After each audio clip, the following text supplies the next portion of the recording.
2వ తారీఖు ఈ సంవత్సరం 2024 జూన్ 2వ తారీఖుకి ఆయన చుట్టి 100 ఏళ్ళు పూర్తి కాబోతా ఉంది.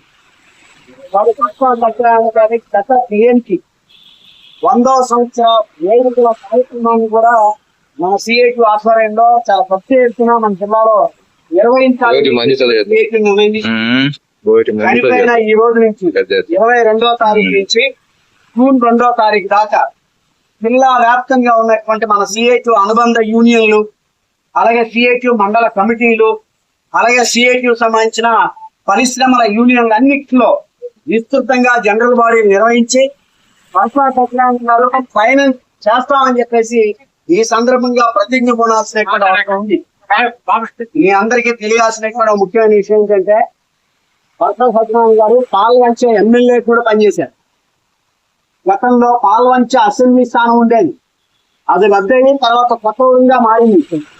ఆయన 1962లో పాల్వంచ ఎమ్మెల్యేగా పనిచేశారు. అప్పుడు విశాఖ ఉక్కు ఆంధ్రుల హక్కు అనే ఒక పెద్ద ఉద్యమం జరిగింది. ఆ ఉద్యమంలో కేంద్రంలో ఉన్న కాంగ్రెస్ ప్రభుత్వం విశాఖపట్నానికి స్టీల్ ఫ్యాక్టరీ ఇవ్వట్లేదు, దానికి వ్యతిరేకంగా ప్రభుత్వ విధానానికి వ్యతిరేకంగా రాజీనామా చేయాలని చెప్పేసి ఆ రోజు పార్టీ నిర్ణయించిన దంతా తన ఎమ్మెల్యే పదవికి వెంటనే రాజీనామా చేసి గొప్ప నాయకుడు తమిళ పరసా సత్యనారాయణ గారు. అంటే ఆయన ఎమ్మెల్యే కూడా పనిచేశారు. 32 ఏళ్ళు సిఐటికి ఉమ్మడి రాష్ట్ర అధ్యక్షుడిగా పనిచేశారు. అంతేకాదు తెలంగాణ రైతాంగ సాయుధ పోరాటం తెలంగాణ గడ్డ మీద జరిగింది. పాంచల్ని కాల్ముకుతా దొర అనేటువంటి నైజాం నవాబుకి వ్యతిరేకంగా జరిగినటువంటి వీరోచితమైనటువంటి తెలంగాణ రైతాంగ సాయుధ పోరాటంలో తమిళ పరసా సత్యనారాయణ గారు పనిచేశారు. ఎమర్జెన్సీ పీరియడ్ లో తెలంగాణ రైతాంగ సాయుధ పోరాటం సమయంలో 6 సంవత్సరాల పాటు జైలు శిక్ష అనుభవించారు. 6 సంవత్సరాలు. ఈయన గారిని ఆ రోజున్న నైజాం ప్రభుత్వం అత్యంత ప్రమాదకరమైన ఖైదీ అని ముద్ర వేసి ప్రచారం చేసింది. అత్యంత ప్రమాదకరమైన ఖైదీ అని లేకపోయి మహారాష్ట్రలో ఉన్న చాలా జైలు పడేశారు పరసా సత్యనారాయణ గారు. ఆ జైలు చూసి పారిపోయి 2 సార్లు పారిపోయి పారిచ్చారు. ఆయన భయపడో ఏంటంటే ముందరాజు సార్ మళ్ళీ తిరిగి అండర్ గ్రౌండ్ లోకి వెళ్ళిపోయి ప్రజల్ని, కార్మిక వర్గాన్ని సమీకరించి ఈ నైజాంకు వ్యతిరేకంగా ఈ తెలంగాణ గట్టమించే వారి యొక్క అనునాయాన్ని కనీసం తాళజోరాలను చెప్పేసి జరిగి ఈ రోజుతో పోరాటంలో కార్మిక వర్గాన్ని ఐక్యం చేయడానికి జైలు గోడను కూడా సంస్థను బయటకు వచ్చిన గొప్ప సాహస యోధుడు తమిళ పరసా సత్యనారాయణ.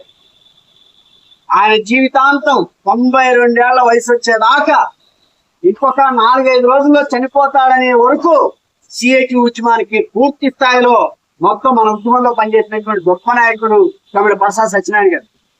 ఇవాళ మన సిఐటి నెలలో వచ్చే పత్రిక ఉంది మన వర్కర్, అంతకుముందు దాని పేరు కార్మిక లోకం. ఆ పత్రిక ప్రధాన బాధ్యతని తమిళ పరసా సత్యనారాయణ గారు బాధ్యత తీసుకుంది. మన కార్యకర్తల కుటుంబాలతో, కార్మిక కుటుంబాలతో నిత్య అనుబంధంగా ఉండేవాళ్ళు. పిల్లలు ఎలా ఉన్నారు, చదువులు ఎలా ఉన్నాయి, ఆరోగ్యాలు ఎలా ఉన్నాయి, ఆర్థిక స్థితి ఎలా ఉంది, యూనియన్ ఎలా నడుస్తుంది, క్లాసులు పెడుతున్నారా లేదా, యూనియన్ మీటింగ్లు జరుగుతున్నాయా లేదా, పత్రిక వస్తుందా రావట్లేదా, అన్ని యూనియన్ల నాయకులకు ఉత్తరాలు రాసేవాళ్ళు. ఇవాళైతే సెల్ ఫోన్ వచ్చింది, ఆ రోజుల్లో సెల్ ఫోన్ ఉత్తరాలు బ్రహ్మాండంగా యూనియన్లు అన్నిటికీ పరసాగానే రాసేవారు. అందుకని అట్లాంటి గొప్ప మహానుభావుడు తమిళ పరసా సత్యనారాయణ గారు. ఆయన పుట్టింది ఆయన సొంత ప్రాంతం పుట్టింది, కానీ ఆయన సింగరేణిలో మన కొత్తగూడెంలో ఒక సాధారణమైన హెడ్ ఆఫీస్ లో క్లర్క్గా వచ్చి జాయిన్ అయ్యారు. జాయిన్ అయిన తర్వాత అక్కడ కాంట్రాక్టర్లు యాజమాన్యం కలిసి కార్మికులు చేస్తే ఆయన మొట్టమొదటి కేసు 70లో వచ్చింది. కానీ సిఐటి పెట్టడానికంటే ముందు అక్కడ ఏఐటిసి కార్యకలాపాలు నచ్చక యజమానులతో కాంట్రాక్టర్తో రాజీ పడిపోయి వాళ్ళు కార్మికులకు ద్రోహం చేస్తుంటే దాని నుంచి వెడగొట్టుకొని 1970లో సిఐటిని ఏర్పాటు చేసినట్లు మొట్టమొదటి అధ్యక్షుడు అట్లాంటి పరసా సత్యనారాయణ గారు సింగరేణిలో యూనియన్ రచించే యూనియన్ కార్యకలాపాలకి ప్లాన్ చేస్తుంటే యాజమాన్యం డిస్మిస్ చేసింది ఆయన. ఈ ఉద్యోగంలో ఉండటానికి లేదు, నేను డిస్మిస్ చేస్తున్నాను. డిస్మిస్ చేస్తే మొత్తం సింగరేణి కొత్తగూడెం నుంచి ఆదిలాబాద్ వరకు ఉన్న బొగ్గు ప్రాంతం అంతా కార్మికులు సమ్మె చేశారు. ఏ యూనియన్ చెప్పలా, ఆయన తీసేశారు, మీరు సమ్మె చేయండి అని ఎవరు చెప్పలా.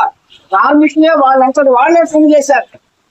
సింగరేణి చరిత్రలో 24 గంటల్లో మళ్ళీ తిరిగి ఆయన ఉద్యోగం మళ్ళీ వచ్చి నీ ఉద్యోగం నువ్వు చేసుకో అని చెప్పేసి చెప్పింది. ఇది కార్మికుల కళలో నాలుగుగా ఉన్నటువంటి గొప్ప నాయకుడు. ఆయన 5 నెలలు ఉద్యోగం చేసిన తర్వాత ఉద్యోగాన్ని రాజీనామా చేసి పూర్తి కాలం కార్యకర్తగా హోల్ టైమర్గా విప్లవోద్యమం కోసం అంకితం చేసినటువంటి గొప్ప నాయకుడు ఒక ఆమె బొత్స సత్యనారాయణ గారు. అందుకే మన కొత్తగూడెంతో, మన ఉమ్మడి జిల్లాతో, ప్రత్యేకించి కొత్తగూడెం పార్లమెంట్ లో ఆయన అనుబంధం మేలుబంధం లాంటిది. అందుకని ఆయన చివరి దశలో 92వ సంవత్సరంలో ఆయన చనిపోయారు. చనిపోయింది తన బిడ్డ దగ్గర ఏలూరులో చనిపోతే, చనిపోవడానికి ముందు ఆయన ఒక కోరిక కోరాడు, నేను చనిపోతే నా అంత్యక్రియని కొత్తగూడెంలో చేయండి, ఇక్కడ కాదు అని చెప్పేసి చెబితే ఆయన చనిపోయిన ప్రకారం డెడ్ బాడీని చనిపోయిన తర్వాత ఆయన డెడ్ బాడీని కొత్తగూడెం తీసుకొచ్చి మన ఆఫీసులో, పార్టీ ఆఫీసులో పెట్టి ఒక రోజంతా మన కార్మికుల ప్రజల సందర్శనార్థం 2015వ సంవత్సరం ఆయన డెడ్ బాడీని ఏలూరు నుంచి తీసుకొచ్చి కొత్తగూడెంలో పెట్టి కొత్తగూడెం మన పార్టీ చాలా ఘనంగా ఆయన అంత్యక్రియ నిర్వహించారు.